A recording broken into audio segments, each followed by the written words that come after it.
This issue gives you a BMW F10 disassembly method of 5 series steering wheel.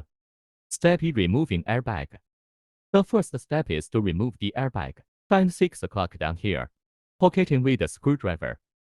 Poke into the spring, then tilt down, then tilt down. This spring will spring up the airbag. Just pull this little plug out.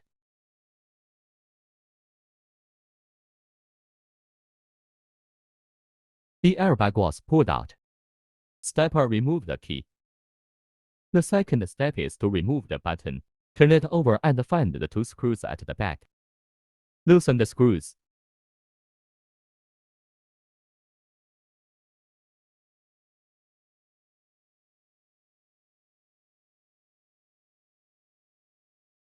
Then press the key to dilate directly.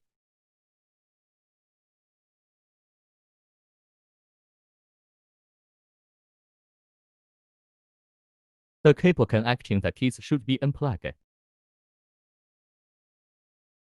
Step 3. Remove the trim cover. Step 3. Remove the trim cover because it's buckled. Just pull it up. So it's disassembled. Focus on us.